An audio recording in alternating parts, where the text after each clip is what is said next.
Shawn Knight joining me as he does each and every Wednesday, and sometimes it becomes monotonous because, let's be honest, it doesn't smell that great. Mike Barrett, who also cheats on me by going to Magic 97.7 and talking to my nemesis, Jeff Garfield. Are we recording this? I'm sorry. You're going to post this online. He's going to hear it. Not only are we recording, but we're live, sir. We're live. Yeah. You may be. How do you consider that coffee. cheating on you? You know what? Because even though we're all the same family, let's be honest, when you have like multiple kids in a family, Mom and Dad do have favorites. They say they don't, but they do. I know I do. I'm not going to tell you who it is because I keep saying to my kids, you know, you're my favorite. But then when I see the other ones, I'm like, you know, you're my favorite. Yeah, I see Jen's dad tell her all the time that she is her his favorite. But I've never seen him say that in front of the brother or the sister. Well, see, you can say that to your boy because he's an only child. See, that he's not my favorite, though. The dog is. Just kidding, buddy. Just kidding. Mike Barrett Insurance Agency. So what's been going on? What's the haps? Are you going away for Thanksgiving? No, we're actually all our family's local. So my longest commute this year house? No, actually. We're going to Jen's parents' house. All right. And then to my stepbrother's house. Who I met her at the fair. Very nice lady. Yes. Jen's mother. Yes. So we're going to go have Thanksgiving dinner at her parents' house and then cut across town to my stepbrother's and have dessert and libation. Oh, so, that's very nice. And I just told the police I was going to the other part of town to have libation. So. I'm getting drunk and then leaving from the 88 Church Street to go to My route will take me. So what's been going on as far as insurance? Has it been busy? You said that this time of year, generally because of ice and snow, does have a little increase. But are people being safer this year than years past? Yeah. Are they really? I'm really, really happy about that. Excellent. It's a good sign. I mean, not to say that I haven't seen a couple of cars off the road on my travels. Oh, no. I saw an RCT, a school bus, a minivan. When we had that big thing last Wednesday or whatever it was, everybody just got shocked like, whoa, wait a minute. Last Tuesday. Yeah, it took me way too long to get to your nemesis's place. But, you know, I live across the street, and I went for a break. And I had bald front tires. Oh, that's wise. I drove 15 miles an hour. It took me an hour and a half to go 8 minutes. Yeah. Just spinning around.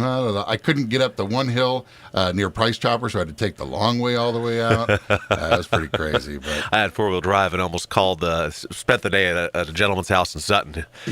I pulled in, like, I don't know if I like where I'm sitting, so I tried to pivot myself. I'm like, I guess I'm staying right here. It's right there. It's with good. my snow tires and four-wheel drive, and while they laugh at me while I can't move my truck. So when I was younger, a big thing was, you know, if you have seatbelts in your car that are automatic, that was a discount. Because I actually automatic seatbelt discount. Do you remember that? I do. We still see companies that have it. You're kidding me. We don't use it. Okay, I was going to say because I had a '68 Torino.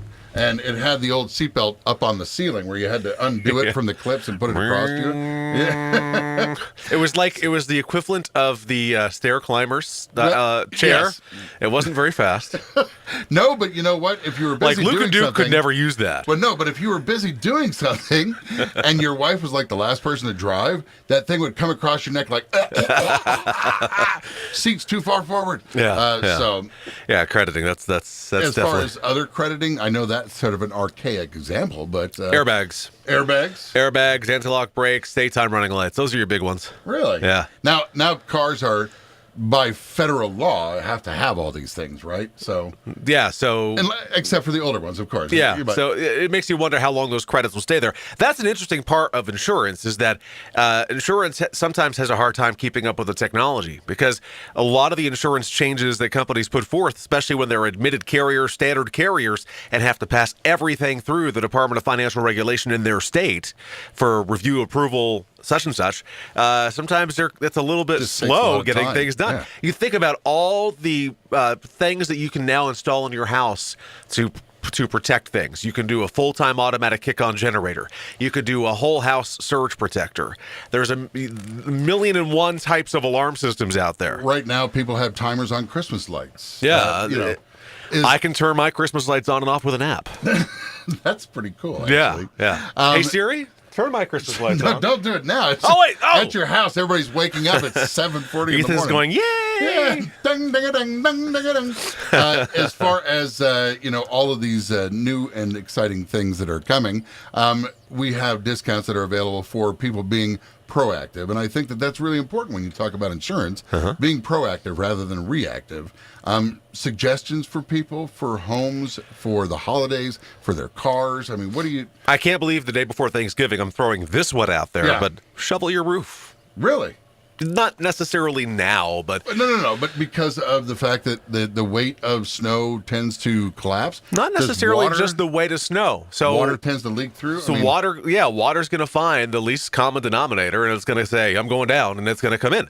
And it's going to cause problems. It could be coming in interior walls. It could be coming in through the ceiling. I mean, what happens this time of year is we get that early snow that's a nice wet snow, and then we get this cold blast that we're getting tomorrow, and then we're going to get some warmer, milder weather. So that snow on your roof is going back and forth. Ice dams begin. As soon as the water gets down a little bit, it's going to expand tomorrow because of the ice. Yeah. And that's got to be, now I don't know much about home building, but I'd imagine that just like it does rocks, it gets between the cracks, then it expands, and then rock pieces fall off. Yeah. Same with a roof, I'd imagine, with joists or things like that. If it finds a way, it could probably become a problem. So the best way to handle it is if you have a roof that doesn't have a huge pitch on it, just get a roof rake and get the edges so that the edges stay warm, and you'll see the result is that the snow above that will start to melt and drip down, and hopefully things will get better. I've got a little red squirrel.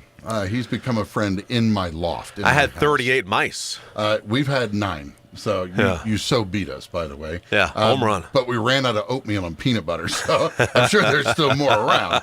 But where's Johnny? I don't know. This little red squirrel has made himself home in my loft. He's jumped from the tree out front to the roof and then come through at some juncture through the wall.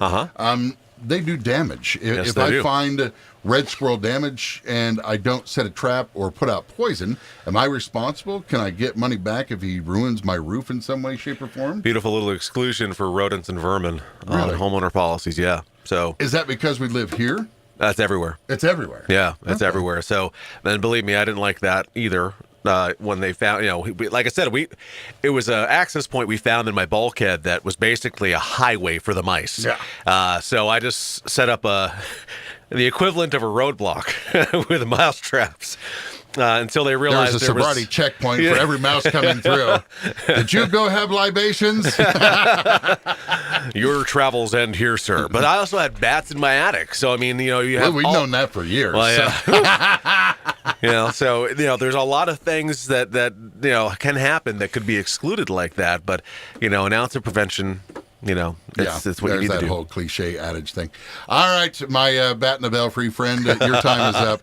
Michael Barrett, Barrett Insurance Agency, if you'd like to talk to him about any of the things we discuss, or you've got some things going on that you don't want to talk about publicly, you can call him up by dialing. Bend my ear, sir. Bend my ear. You can give us a call, 748-5224. Visit our website, thebarrettagency.com. Google, Facebook, and YouTube, all Barrett Insurance Agency.